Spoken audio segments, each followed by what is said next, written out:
Now we're on YouTube. So got everything figured out here. Let's get this party going on the Facebook side of things. Get everybody in here.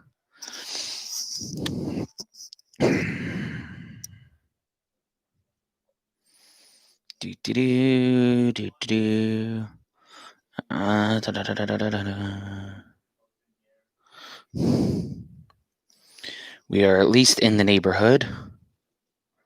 There we go.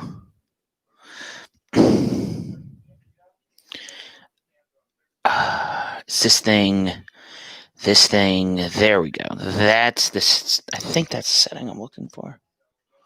I don't know. Wait, there we go. That's better. That's a bit better. That's what I was looking for. I was looking for the monitor for my voice so I can hear myself. Okay. Cool. We are live.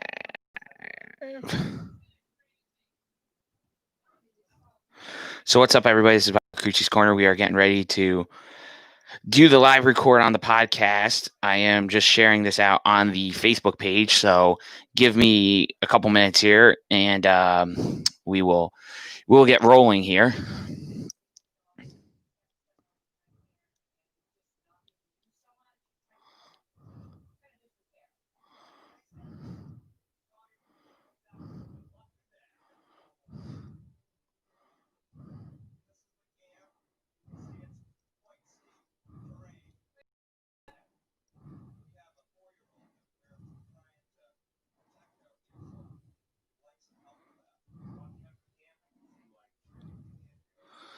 So hopefully everybody's having a good Monday afternoon, Monday evening, depending on where you are. Gotta get this, gotta get the share, copy the link, and get that in here. And then that.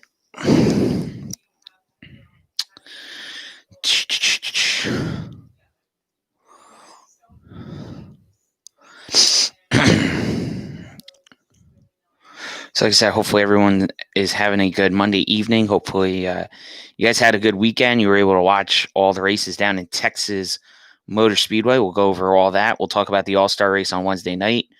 We will definitely talk about all the things about the underglow, the changing the door panels, all the stuff you guys want to chat about. I know what you guys are going to want to discuss. So we will touch on all of it for you during this episode of the podcast, which I'm going to try to keep under.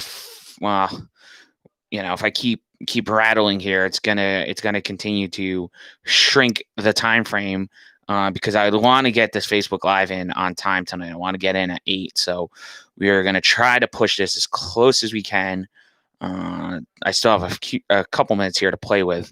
That if I don't get the podcast directly into the time frame I want to, but we could play around a little bit.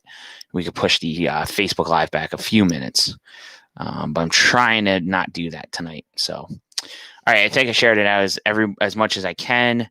Probably double shared it somewhere because it says 11 likes. I know there's not 11 things I usually share it in. Someone has got double post. Hopefully, it's a group I manage and not one of these other groups that are going to get mad at me. Let's see. Which one did I double post in? Yep. It's a good thing. At least it's one I have some kind of admin rights in, so I'll just get rid of that. Nobody will be mad at me for that. And we're good. All right. We shall hit new episode. If you guys have anything you want to chat about, I'm going to get the phone back into Twitch. So if there's anything you guys want to chat about, you guys can chat along. Nope. Yeah, no, that's it. Okay, cool. If there's anything you guys want to chat about, either on the Twitch side of things, on the YouTube, I usually have them both up and running. I am going to right now go in and grab our intros. Bear with me. I gotta dig for them. It takes about a minute or two because I gotta dig through all the audio files I've recorded in Anchor for everything. So add this and the outro. Sponsor. Got to keep the sponsors happy. The one sponsor I have. And I don't see anything yet. Don't see anything there. Don't see anything on the YouTube side of things. So we are going to get started with the podcast. And usually, for those of you who've seen the podcast before, or those of you that haven't, I usually do like a quick intro. Then we do like a quick little break. And then I go into the actual meat of the podcast. That way there, I kind of do like a tease. I kind of give people the lay of the land. And then we go into into the meat of the podcast. Just kind of how I do things. I think a lot of podcasts do the same thing. They kind of do like a show intro and kind of go through different segments. That way there, if you want to listen to a particular segment, you can. And it's not all, 40 minutes of just me rambling for forever and ever and ever. Corner podcast coming to you live with another episode of 22nd episode of the first season, I guess, here on Anchor and across multiple different platforms. I shouldn't just say we're on Anchor. We're on a lot of major ones out there. So hopefully you guys have been enjoying the podcast as much as I have been recording them. So on this episode, we're going to talk a little bit about the All-Star race. We're going to talk about Chase Elliott's big win. We're also going to talk about this weekend's races at Texas. We'll talk about Kyle Busch winning the Xfinity race, then getting disqualified, and then Austin Cindric picks up his third win after the Kyle Busch disqualification.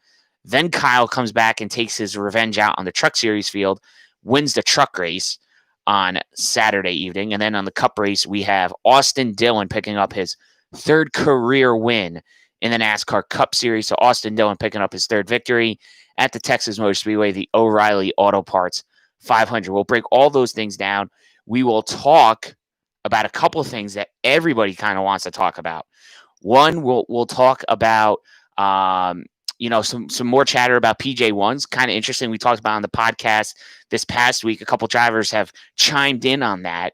We will also talk about the Quin Houff situation at Texas. I know a lot of you guys wanted to talk about that this evening on the podcast and also on the Facebook Live that we're going to do right after this podcast gets recorded. So I know Quin Houff is going to be a discussion. And should drivers that have very limited trucks and or Xfinity Series experience be just allowed to walk right into NASCAR's Premier Series? We'll talk about that topic specifically. And then we'll also talk about the latest silly season rumors. We will talk about, all those things that are going on right now, what's going on in the world of NASCAR. And once again, there's rumors of a racetrack being sold. So we'll talk about the things that may or may not be going on at Iowa Speedway. We'll get into that as well. That was some other breaking news that came out during the afternoon. And again, we'll kind of go through cautionary tales of why you always got to make sure you check where you get your news from. All right. So all that and more coming back right here on the Crew Chiefs Corner podcast. This is Bobby Bailey. All right.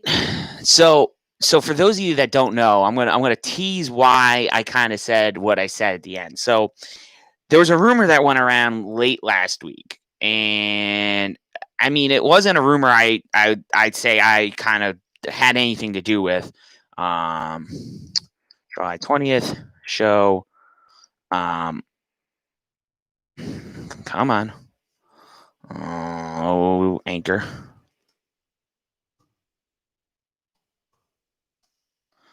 It wasn't a rumor I had a lot to do with, but it was a rumor that a lot of people were asking me about. And it was the whole thing with Texas being possibly postponed. Possibly moved to Charlotte. And I think a lot of you guys know there's a lot of different, sites out there you can get your news from. And one of the, I don't want to call them competitors because I think we all kind of have our own niche. I think Toby is more of a journalist. I don't think he really tries to be a, he has the news and stuff, but, I don't think, he tries to play the silly season game. He's done it, for a little bit. I mean, I don't really know his backstory, but I know he's been around for a little bit, and I know he's he's written some stories this year, a couple times that he's kind of jumped the gun on some stuff. And those are things, listen, that back in, my early days of covering this sport, I used to jump the gun on some stuff too. And, sometimes people would throw me a hot rumor and say, hey, this is what's going to happen with this driver. This is what's going to happen with that driver. And, sometimes you got to kind of learn, through trial and tribulations, a lot of times who your trusted sources are. And, I've definitely have taken time off. I don't shy away from that. I took about 4 to 5 years off from covering the sport. But I mean, for somebody that's been doing this for a better part of 15 years, more or less, you kind of have a sense of what's true and what's not. So when I saw the Texas thing come up first, I kind of said to myself, I was like, this is a little weird. This is a little bizarre that Toby Christie's got this and Pockris doesn't have this. There was some chatter about it, but then Eddie Gossage got to it. This was like a Saturday or a Sunday story after the All-Star. And then Eddie Gossage got it and said, listen, there's no truth to this rumor. We're totally going to go run Texas. This was just something that, this was like a backup plan. Was running Charlotte. So we'll see. But, and then there's a story that went out today by the Racing Insiders, which is very interesting because one of the guys behind the Racing Insiders is the same guy that asked the question that social media blew up about because nobody heard of this guy. And he's been in a couple of the media sim races that nobody's heard of this guy, but he works for the Racing Insiders. I forget the guy's name, but I was like, oh, so this is that site. This is that site that he's with. So now he's out there making this thing that Iowa Speedway is up for sale. And, he's trying to do the same thing that Adam Stern did with the whole thing with Chicagoland. ISC or NASCAR has gone to, the planning board. They want to try to get the property developed and this, that, and the other. I don't know if that's why the Racing Insiders are saying what they're saying. I read the article. It just seemed like they were trying to throw something out there. They're trying to say, well, they put up this message thanking the fans for 15 years. And they laid a bunch of people off. I mean, I don't know. I just food for thought. This is what we're going to discuss during the podcast. But, if you guys have something you want to say to that, you can add during the chat. And I'll, like I said, when we take the next break, which will be after this first segment, which I'm going to try to keep the first segment just to the All-Star race. We'll talk about that. And then I think I should take a break after the All-Star race because I feel like there's a lot to digest in that. And then we will talk about the Texas race weekend as a whole in a separate segment, and then we'll do the news and rumors later. So I think this is going to have 3 segments to it. So let's get the first one knocked out here on the podcast. All right, guys, welcome back to the Crew Chiefs Corner podcast. I am Bobby Bailey, your host here. And this first segment, we're going to talk about the All-Star race. So, guys, I'll be honest with you. I didn't really watch the All-Star race. I watched the Open. The Open was exciting. It was a fun race. I definitely think NASCAR made the right call by going to the short track. I know it was because of coronavirus concerns, so I know this wasn't a straight up move of the All-Star race to Bristol for short track purposes, but I liked it. I thought the race was a great idea. I thought the Open was spectacular. And I'll be honest with you, like I said, I didn't watch the race live. I kind of, I was kind of beat after working that weekend, and I just Wednesday at 9:00, I was out. I was passed out. I'll be honest with you guys. But of what I did see, it seemed like the race was not as exciting maybe as a lot of people would have liked it to be. I don't think the underglow really was even close to what people were thinking that it would have been. But see, here's the thing. I think NASCAR kind of tried to sell you on, well, this is what it looks like, and they're trying to show you the burnouts from Nashville when the drivers are doing the burnout, and Kurt Busch has got underglow on it. I think Kurt and Kyle Larson had it. And the people thought that they were going to see the whole the underglow under the whole car. The problem is when NASCAR sent this bulletin out to the race teams, the bulletin was specifically for the rear of the car. It wasn't to put it under the front of the car. And I think part of that was ground clearance. To be honest with you, I think ground clearance is an issue. Obviously, when those cars are running on the street, those cars are jacked up 4 or 5 inches in the air so that there's a big pothole. They're not bottoming and breaking the cars, even though the majority of those cars that they do those burnout celebrations with during Champions Week, whether it was in Vegas or in Nashville, those are on streets, actual streets, and they're not purpose-built racetracks or anything like that. So, you got to jack the cars up a little bit higher so that you have that ground clearance so you're not damaging those cars. So I think that was part of it as well. I think that was part of the problem that, people had with the Underglow is it didn't look like it did on TV during the Champions Week celebrations. And I think that that's kind of what people were looking for. At least that's what I read on social media. At least that's what I saw. Everybody wanted it to be the total underneath the car kind of look, and it just wasn't that. And I think, like I said, NASCAR kind of I think oversold it. And this was one of those situations where NASCAR probably shouldn't have oversold the Underglow. They probably should have told everybody, like, hey, it's just going to be the rear of the car. It's going to be manufacturer specific. You're going to have like an amber or gold color for the Chevys. The Fords are all going to run blue, and then the Toyotas are going to run red. So I don't know. It is what it is. I wasn't impressed with the Underglow, but I think the bigger story as far as the All-Star package was the numbers. And I think a lot of people in the beginning, when you saw renderings, now computer renderings are always tricky because, you can design a really pretty race car. I mean, I for those of you that are watching on YouTube and Twitch, and if you've never seen this on YouTube or Twitch, twitch.tv/Giants, like the football team, 02122, you can watch the live recording of the Crew Chiefs Corner podcast. We're on there every time we record. But you see a lot of these diecast cars behind me, and there's a lot of these cars when they computer render them, they don't look as nice as they do when they're actually on a race car. Like this Miller Lite car that I'm holding in my hands. This is the Brad Keselowski car. It looks really sharp in person. But if you look at this car on a computer rendering, it's not as good. But are used to car numbers being basically, again, showing you guys another diecast here, are used to the car numbers being on the door. Now, what they did was they basically slid this number back to right about the front of this wheel here, which is, again, something you can see on the live record on YouTube and on Twitch. They have the number basically right here where I'm pointing to, where there's a Menards logo right in front of the rear tire on this particular Ryan Blaney diecast that I'm showing. But you can see that this is about where the number placement was. So this kind of opened up this space on the car to put a sponsor. So if this car was actually Ryan's All-Star car, this is the PPG car from from last year, they could have put a PPG logo right here and they would have had the number 12 back there. So that was kind of the thing that a lot of people, I think the renderings kind of weren't as good as a lot of people thought they were going to be. Then when you saw them on the physical race cars, I think that's when people kind of accepted it a little bit more. I don't think it really got to the point where people were like Googling and goggling over these cars. I don't think they were, necessarily the cars that or the look that people were going for. But I do think it's an interesting move. It was something NASCAR's wanted to try.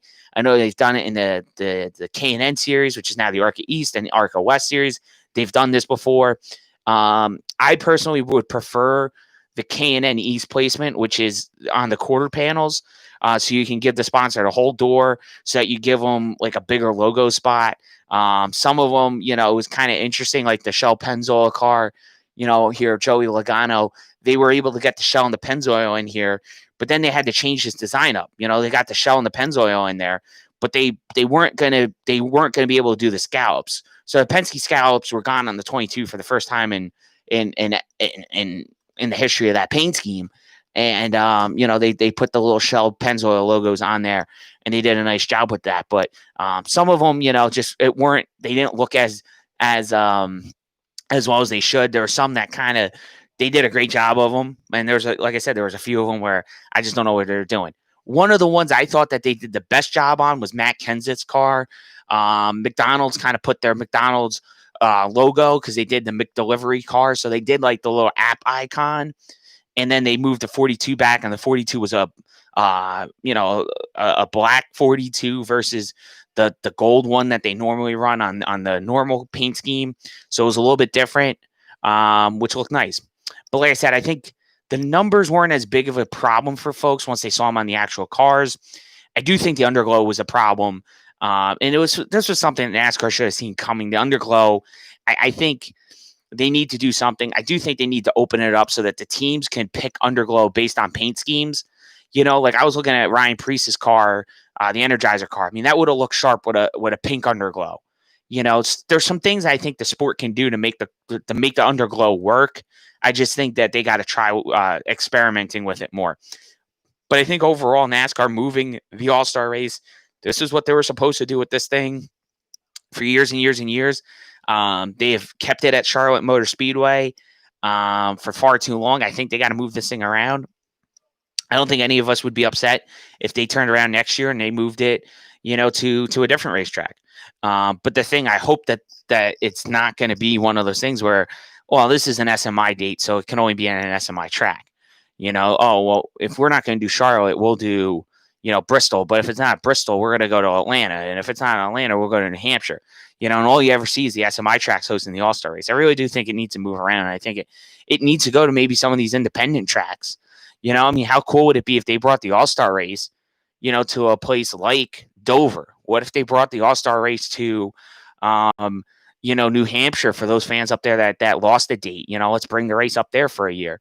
Let's move the track, the race around. I think that's what people want to see. But as far as the race itself, Chase Elliott gets a win, which is huge for him. He got the win that maybe his fans felt like he needed earlier in the season when him and Logano had that battle, and it ended up going to Brad Keselowski anyhow, because of the way the shuffling went that particular day. But you look at Chase gets a win. Now he's locked into the All-Star race for the rest of his career, no matter what happens. So that's a big thing for Chase. He becomes the second driver in the history of the All-Star race to win the race outside of Charlotte Motor Speedway, his father being the only other driver to do that. So it stayed in the Elliott family in that regard. And, Chase got that win. So another diecast that I'm sure Chase Elliott Nation has to buy.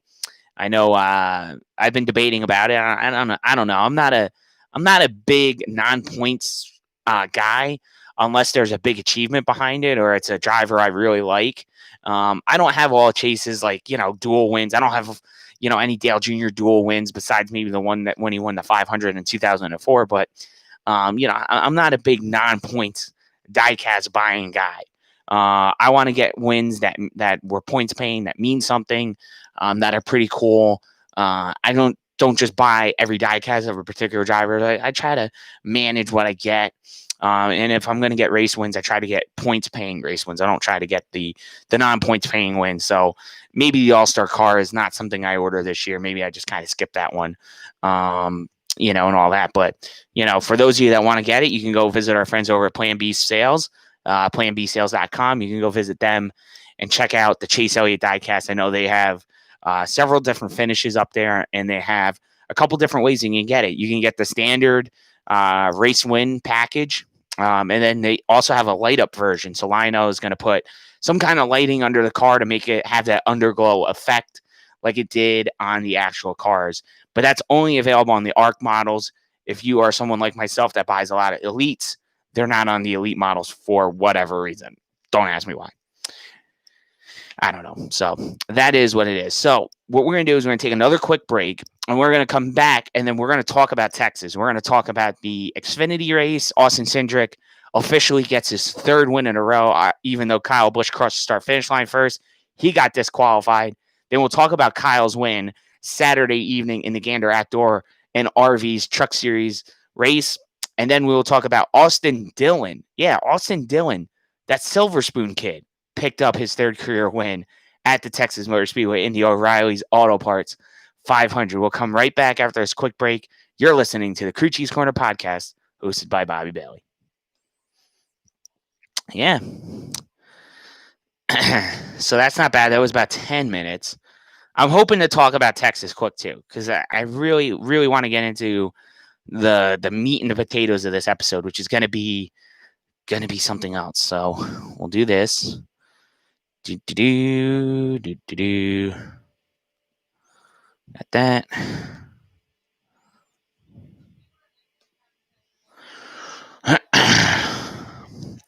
Again, those of you listening on Twitch and on YouTube, you guys have the ability to comment when we're on the breaks.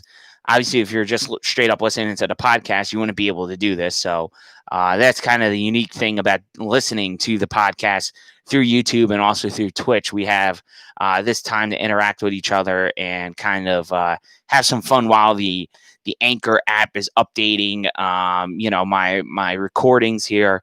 And we have a little time to kill. So for those of you that are watching on YouTube, thank you.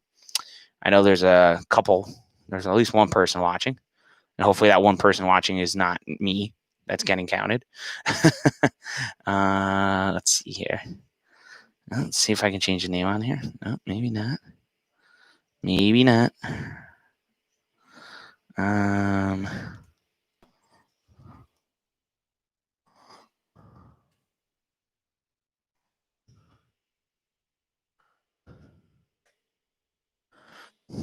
You know what we're going to do? Remove that. And we're going to add this in. Because I've seen this where this is going like this. Yep. All right, cool. So that's in. Now we're going to do...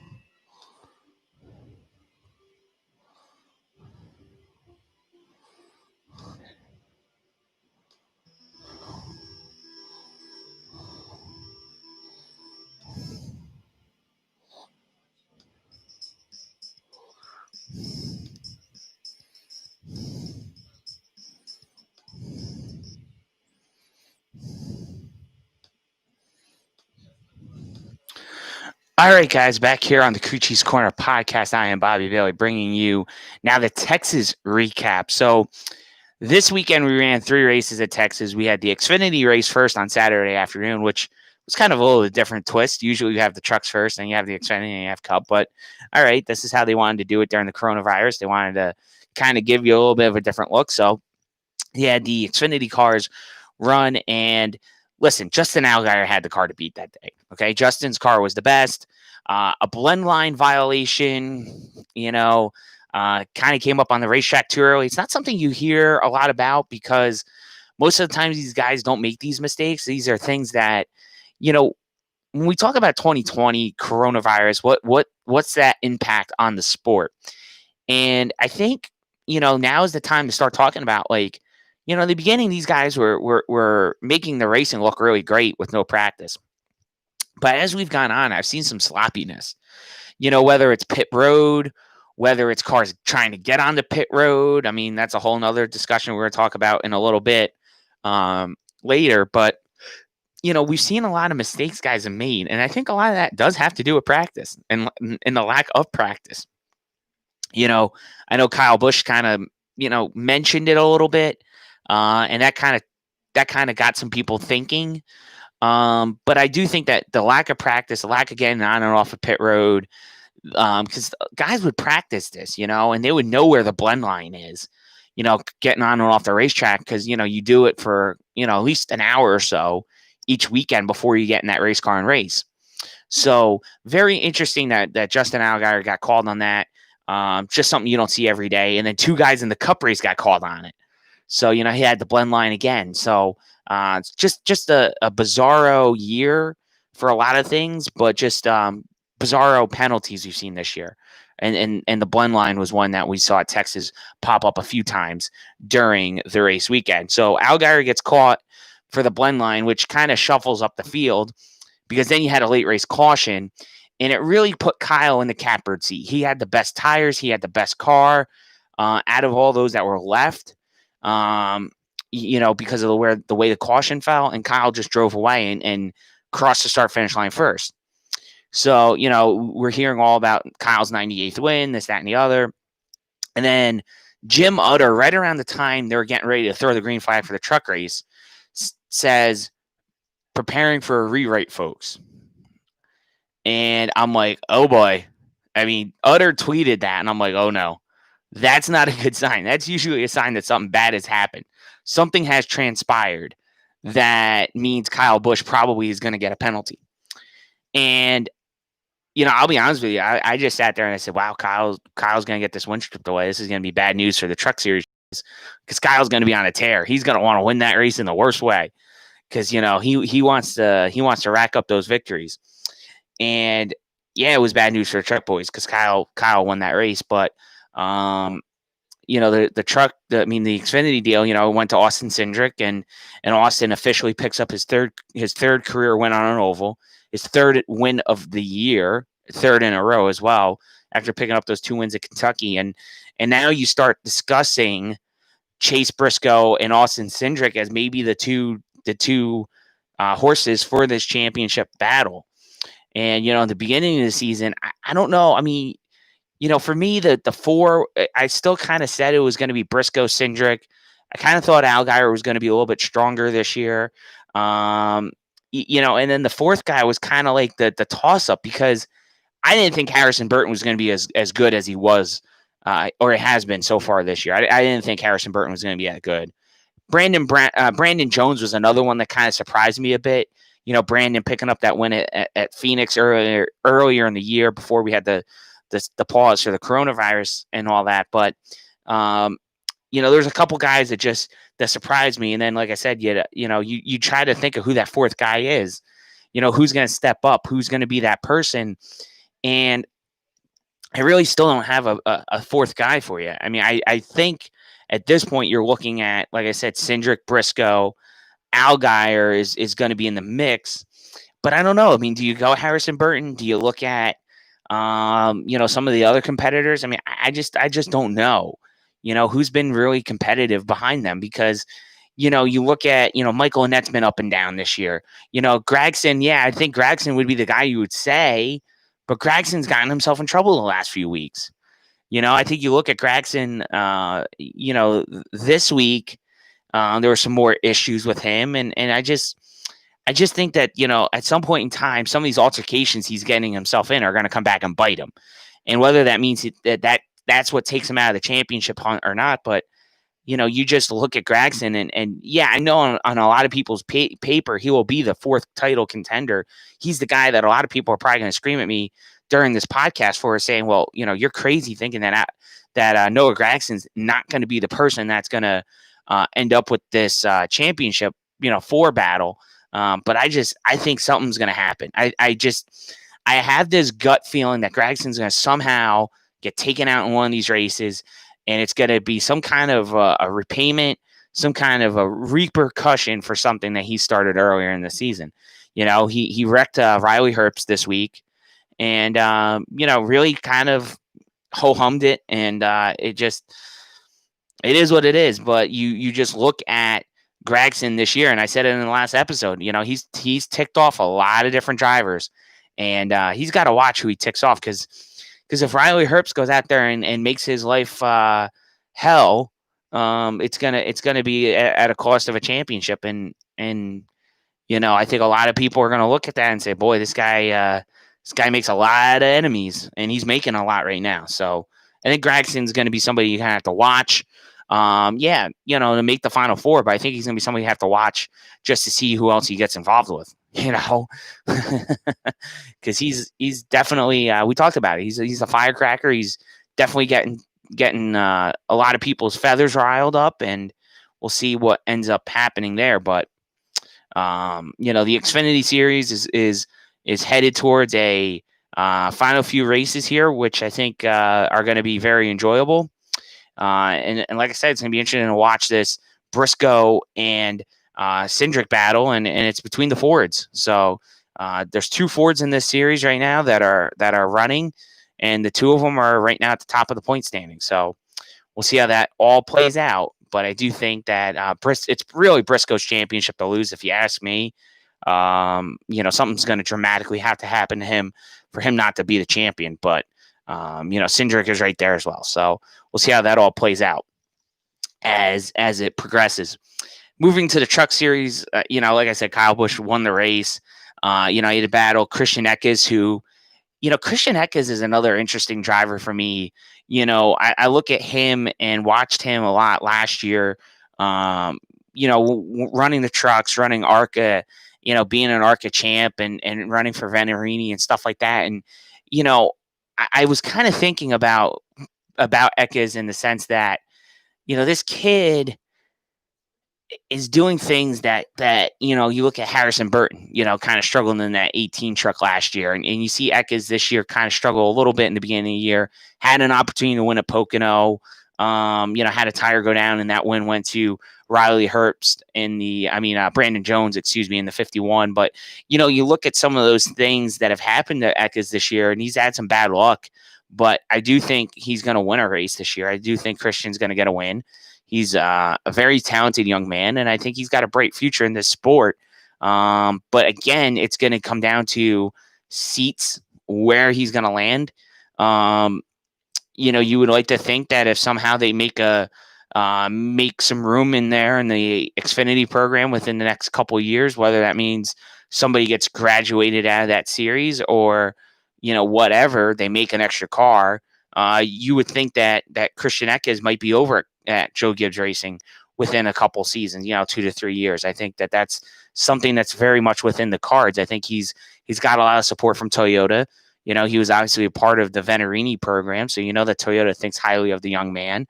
They have been sponsoring him a little bit, with JBL and some of their other partners, whether it be SiriusXM or Mobile One or any of their other vendors that they deal with over on the Toyota, dealership side of things. But Eckes has been somebody that has had a lot of hype coming into this deal. So, he's out there battling the boss man, and late in the race, Kyle's able to get around him and get that win. So, it's a good thing for the series that, Kyle does go down and run those races. I mean, I know it's a bone of contention with a lot of you that listen to this podcast and follow the page. A lot of you don't like the Cup guys in these lower series, but kind of what I mentioned today to a person on one of the groups, I said, if you don't have Kyle Busch in some of these series, I don't know if you're going to have these series anymore. I don't know if you would have the trucks if you would have Xfinity, because let's face it, Kyle Busch brings eyeballs to the TV. Kyle Busch brings eyeballs to the racetrack. Kyle Busch puts attention on the series. And you're always going to need those Cup guys to dabble in it, which is why I think NASCAR was smart in making it a 5-race maximum that these Cup guys can go in and run. I think it pays homage to the past when you saw Mark Martin, Dale Earnhardt, Harry Gant, Darrell Waltrip, Jeff Bodine, some of these guys in the 80s that would go down and run, either for themselves or they would run for other team owners. Mark Martin in his early days was racing. I know it was for himself, but there were Roush cars that he was running. And before he ran his own stuff, he actually ran for Bill Davis, and he was running for Jack on the Cup side of things. So, a lot of times these guys, back in the day would go run at different, for different car owners, or they would have their own team. That's really where Dale Earnhardt Incorporated started. That's where the original Chance Motorsports started out, was Dale Sr. running a car for himself. And then he put other drivers in it. Kenny Wallace was in the 8 car with Goodwrench on it. He had Mike Skinner, Michael Waltrip. He had different guys in that 3 car, in the mid 90s. Michael Waltrip drove the 3 car, I think in 94 at Dover.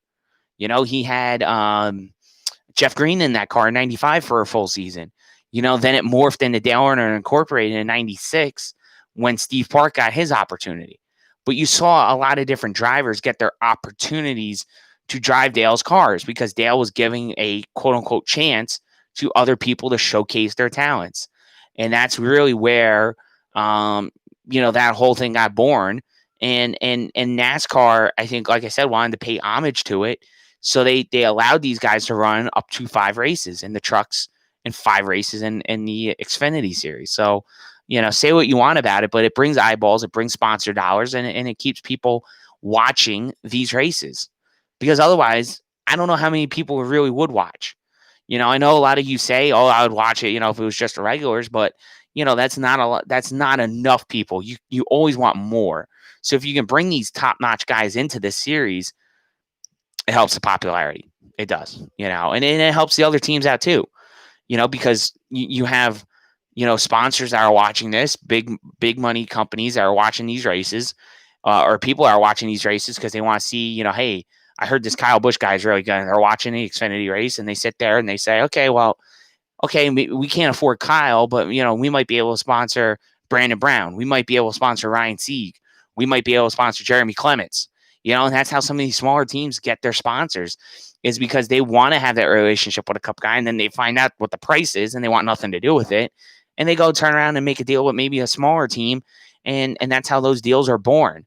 And sometimes there's companies that want to get their feet wet. Like I said, maybe can't afford, but they want to get their feet wet in the sport, and they start out in the Truck Series then. And again, they start out on those lower end teams and they work their way up to bigger sponsorships and bigger opportunities down the road. But you definitely need the cup guys in those lower series, is what I'm trying to say. So that's that. But overall, the truck race, I didn't catch a lot of it, but Kyle seemed to steal the show there most of the night. And just a weird year for guys. Brett Moffitt hasn't been that great this year. You look at GMS as a whole struggled. Nice Motorsports has struggled. I mean, Ross Chastain wasn't that great. There's just a lot of weird things going on. Johnny Sauter had some problems, and just some of the stuff you've seen this year. It's just been a weird year for the trucks, and just some interesting players. I mean, Zane Smith's been up there, kind of knocking on the door a couple times. He's won some stages and stuff, so you start to see the potential in that young man. But then you look at Sheldon Creed. Sheldon Creed had a problem early in the race, after winning at Kentucky, albeit a rain-shortened race. But,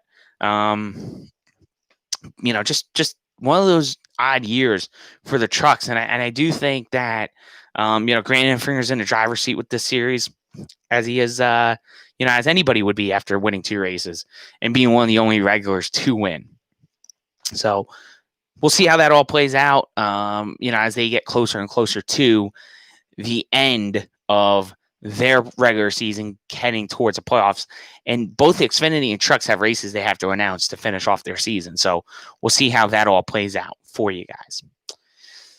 All right, so we have some time. I did want to kind of get into some of the silly season news and notes. Really nothing major going on. I mean, there's been a lot of chatter. 2 things really happened today that I kind of wanted to touch about. The first one was the Iowa Speedway. So I saw on social, I think I was on Twitter, and I saw a report by a group called the Racing Insiders. Now, for those of you that don't know, this is one of those groups.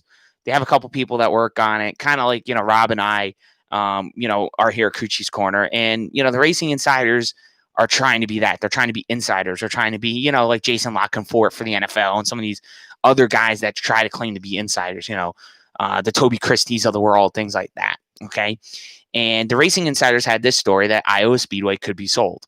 So I go on and read the article. I read a lot of these things just to see kind of like, what's going on and try to get the skinny on it, and try to see where they got their info from. And I know people don't, and nobody in the media, and this isn't just an NASCAR, then this is everybody. Nobody divulges sources anymore. Okay. It's all according to unnamed sources or according to, sources close to, blah, blah, blah, blah, blah, those kinds of things.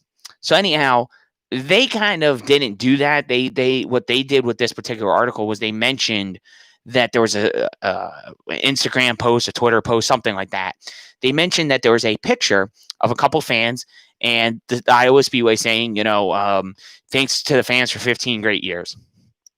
Pretty generic post, if you ask me. I mean, that's not saying we're done. The racing here at Iowa is over. Thank you for all your support over the years. That's not what that means. To me, that means, hey, we just celebrated our 15th year. Thank you guys for 15 great years, and that's it.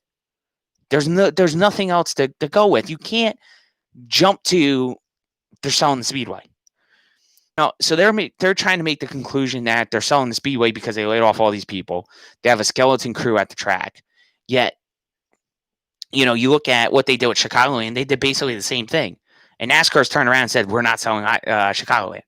So for those of you that are panicking about the Iowa thing, let's not panic yet. NASCAR has centralized a lot of their business into Daytona Beach.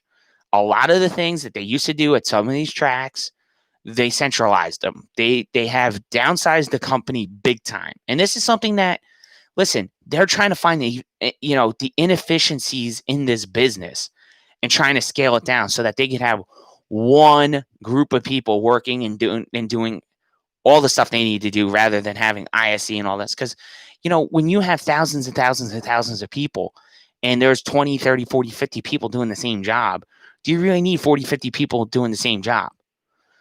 Marketing at Iowa doesn't require maybe somebody to be at the racetrack. Maybe your Iowa person works at Daytona Beach and they do all the marketing on behalf of NASCAR, and they travel out to Iowa a couple times a year to maybe sell some local sponsors or whatever they got to do. But they spend the most of their time at Daytona Beach. And maybe that's an employee that,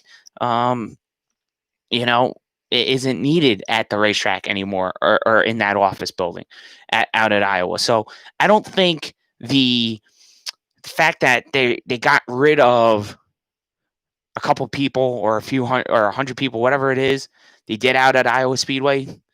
I don't put a lot of stock into it because they did the same thing in Chicagoland, and NASCAR turned around and announced that there's nothing going on in Chicagoland.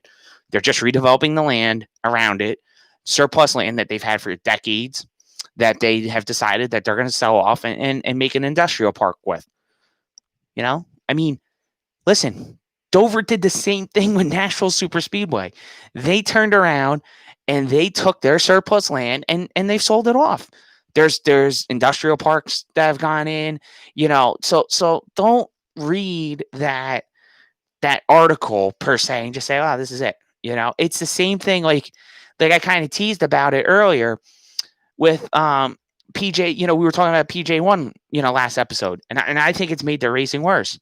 And the PJ1 this weekend, I don't know. I mean, it was good, but I won't say Texas was a great race. It was a decent race, and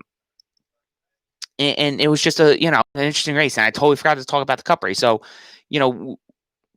we'll get into the Cup race now. But for Austin Dillon, I think the PJ1, the PJ1 wasn't really necessarily the thing that won him that race. He ran at the bottom of the racetrack. That's at the end of that race. That's where he was. And I'll say this: Ryan Blaney had the car to beat. There's nobody that's going to deny that. But the thing that you have to look at, and one of the things in this sport that makes NASCAR so unique is there is a strategy to this that, there isn't necessarily this kind of strategy that can be had in some of your other sports. It's in football, yes, you can run the game, you can run the clock, and if the other team can't stop you running the football, they're going to get physically drained and you're just going to plow right through them, right? But in NASCAR, you have the opportunity, like Austin Dillon did, and Tyler Reddick did, to put on, you have different tire strategies. You can take 4 tires, you can take 2 tires, you can take no tires, you can take 2 tires, and fuel and do different things with your car. You can make your car handle differently that way. What they did, what Tyler Reddick and Austin Dillon did with RCR is one took 2 tires, which is Austin, which ended up being the winning strategy. And Tyler Reddick just took fuel. He took no tires. And Reddick couldn't hold Austin off because Austin had 2 fresh tires. Now, I know that the prevailing thought is Austin Dillon got lucky again. And I would hold off on saying that because it's not luck. Okay. When you get out front and you have 2 tires, the clean air helps. Okay. That's a big thing in this sport right now is the clean air. And we've gone through eras like this before where aero dependency. I don't think these cars are aero dependent, but I do think the car that gets out front is going to take off and run. But I do think what this proved was Austin Dillon had 3 restarts. He had 3 opportunities to mess this race up. And to go out there and to nail that restart 3 times in a row. And the first one, keep in mind, when Tyler Reddick took no tires. He was the leader. He was the control car. He took the outside, and Austin Dillon turned around and went to that inside groove and made a pass for the race lead. Austin Dillon nailed that restart 3 times on Sunday afternoon. It was able to collect his 3rd career win, which, is a big, big win. And it's not luck. You got to be damn good to do that. And like I said, to do it 3 times at 3 big racetracks, he's won the Coca-Cola 600. Okay, fuel mileage. He won the Daytona 500. Okay, he wrecked Eric Almirola. But this Texas win, I mean, what are you going to say? The guy straight up beat people. He beat Kyle Busch on 3 restarts. Okay, I know Kyle Busch went through the grass in the middle of the race. There was that big 10-car pileup, and Kyle went through the grass. And God only knows what kind of damage he did to his race car. But Kyle still had a car that was capable of running up front. And if 4 tires was so great on Sunday, how come the guys that had 4 tires couldn't get to Austin Dillon's rear bumper? So you guys want to sit here and say, what you want. But what do the facts say? The facts say that Austin Dillon won this race, and he beat Kyle Busch on 3 late race restarts. I mean, if you ask me, that's the definition of a guy that earned a victory. He earned it. Okay, yeah, it was pit stall strategy, but how many times have we seen this? I mean, you could say the same thing about Brad Keselowski. How many wins did Brad Keselowski have in his career that were because Paul Wolf had a strategy, whether it was fuel, whether it was, 2 tires or whatever? Brad has a few of those wins too. So these guys earn their wins no matter what happens, because it's all a team sport. And I think the only time you can say someone lucks into something is the weather. You luck into Mother Nature a little bit, But besides that, I mean, these guys all earn wins, whether it's strategy or what, because if you're out there on 2 tires, you got to be hauling ass to be beating cars that got 4 fresh tires on you. So good win for Austin Dillon. Happy for him. Happy, for his fan base. I know as someone that's watched Austin, race throughout his career, he's always been very humble. He's one of the nicest guys to meet in the garage area, and I mean that sincerely. He really is one of the nicest guys you'll ever meet in person. Very humble. Does the whole thing with the silver spoon? I mean, that's a thing that fans have given him because he's Richard's grandson. Richard Childress' grandson, but he's very humble. He understands the sport probably better than other drivers. He, if you go up to him, ask him for an autograph, he autographs something for you. He takes a picture with you. I have had, many, interactions with Austin. He's always been very friendly. And I can't say that about every driver. There's a lot of guys I've seen in the garage that have rushed past you, that blow you off, that, whatever.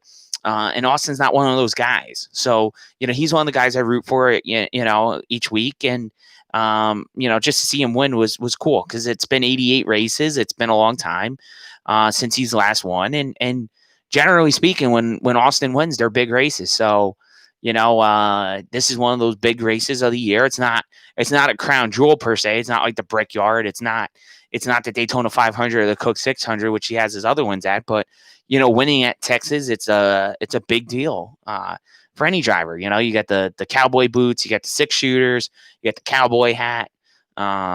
It's a big freaking deal to win that race there at Texas. So nice win for him, and nice to see that 3 back in victory lane. So good deal for Austin.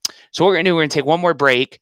On the other side, we're going to talk about another story I wanted to talk about, but I forgot to talk about the Texas Cup race. So that's why I kind of digressed back into Austin. So we'll come back, we'll finish up the episode, and we'll talk about the last little bit that I wanted to talk about on the other side here of the Crew Cheese Corner podcast, hosted by Bobby Bailey. All right, so I got to literally make a segment in about 5 minutes. I think I can do this. It's weird because I only get 30 minutes to record, and I knew what I wanted to say was not going to fit in the end of that episode. So for those of you that are here, we are going to have a Facebook Live at 8:00. So I'm going to try to fit in this segment beforehand, but if something happens and I can't get it in, I will record it and then we'll get the Facebook Live going and then I'll just upload the episode later. And from there.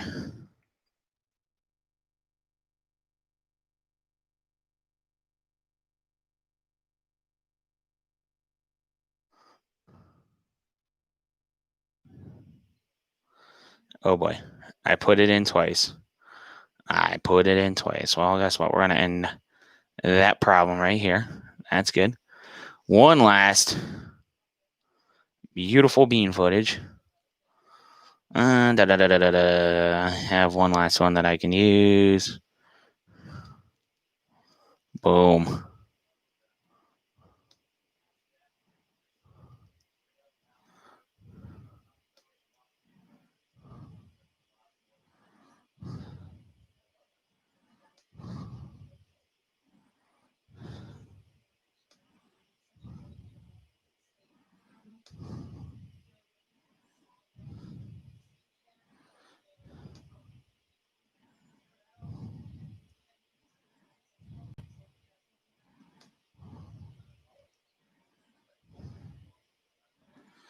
All right, here we go. Last segment. I have about 3 minutes here.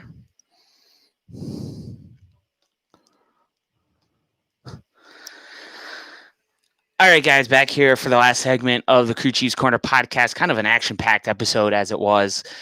So real quick, I wanted to, we talked about PJ1 last episode, and I was going to talk a little bit about a couple drivers said a couple interesting things about it. I do think overall PJ1 we got to really look at on a track-by-track basis, but I think overall we got to stop using it. I've said it before, and I think Mark Martin kind of tweeted about it. He doesn't like it. I think Jamie McMurray said he didn't like it. So there's a couple guys out there on social media. You go check out Twitter. And you could catch some of the guys' opinions on PJ1. Just search PJ1 and you'll see a couple of the guys' opinions on it. The other thing I wanted to leave you guys with was, kind of a little bit about the backstory with the Eddie Gossage and the Texas Motor Speedway deal. So if you guys remember about a week, probably last episode, I teased it, but I didn't talk about it. And I didn't want to go through this episode and not talk about it. So we had the whole situation with possibly, with all the cases spiking in Texas, that there wasn't going to be a race at Texas Motor Speedway. And we had a deal where, and I talked a little bit about this before about, Toby Christie and a couple other people. It wasn't just Toby. It was Toby and some others that had some information that NASCAR was going to look at Charlotte. And, I always try to tell you guys, be careful where you get your news from. And then I just talked about it a little bit with the Racing Insiders. I want people to be aware of, just be mindful of what you read on social media and news in general. There's a lot of stuff. People throw stuff out there every day and sees what sticks.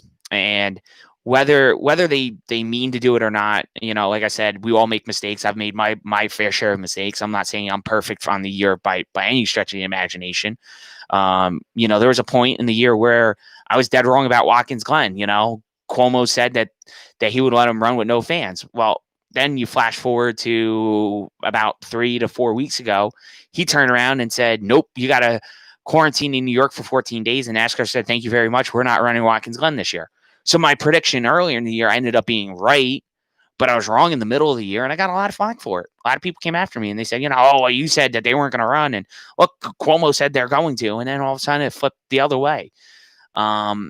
So sometimes, you got to take the wins with the losses, but just be careful what you read. Because sometimes, like I said, people throw stuff out there, and I'm not singling out Toby and the Racing Insiders. They're not the only guys that do this. There's a lot of people that throw stuff out, and like I said, sometimes I get it. You get sources that tell you certain things. You get people that you depend on and people that you trust. And sometimes they're just wrong. They just, they steered you the wrong way. And sometimes you got to be careful with that. So just anytime you see a story that populates, and it's not like a Bob Pockrass, Jim Utter, and I'm not saying these guys are perfect either, but Bob Pockrass, a Jim Utter, Chris Knight, some of these guys that are really, really, really entrenched in the sport. Those are the guys that I kind of like. If I see them saying something, then I know something's coming. But if I see it on Toby's site, I kind I kind of, okay, like, there might be some truth to this, but then I see it corroborated by other people. That's when I start to talk about it. But if I see something like on the Racing Insiders, that's when I kind of like, I don't know. But if it's somebody I know, that's one thing. If it's somebody I personally know and I know that what they say is usually accurate, I might run with it because I know that person pretty well. Um, and I know that I'm not the only one they talk to either. Okay, so I'm not that stupid.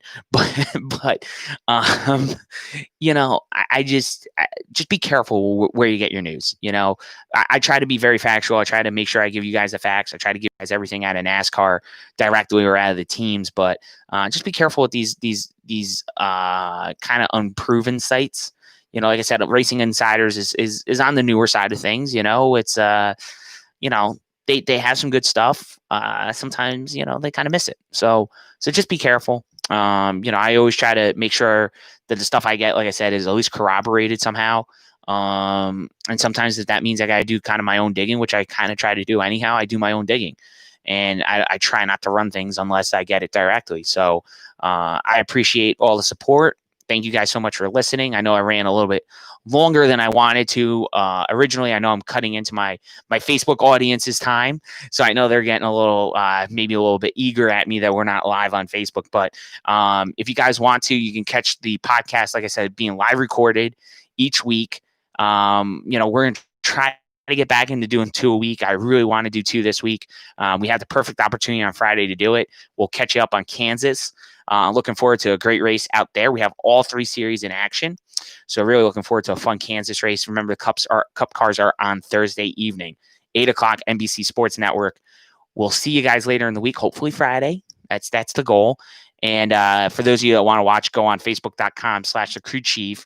We are going to be live on there in maybe a couple minutes here on a Monday evening. This is the Crew Chief's Corner podcast hosted by Bobby Bailey.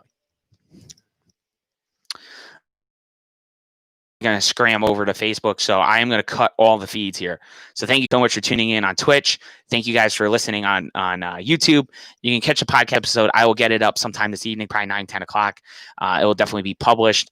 It goes through its gyrations over on the Anchor side of things, and we will see you guys on Friday right here on YouTube and also on Twitch. So don't forget the Twitch side of thing. It's Giants 02122. It's twitch.tv/Giants 02122.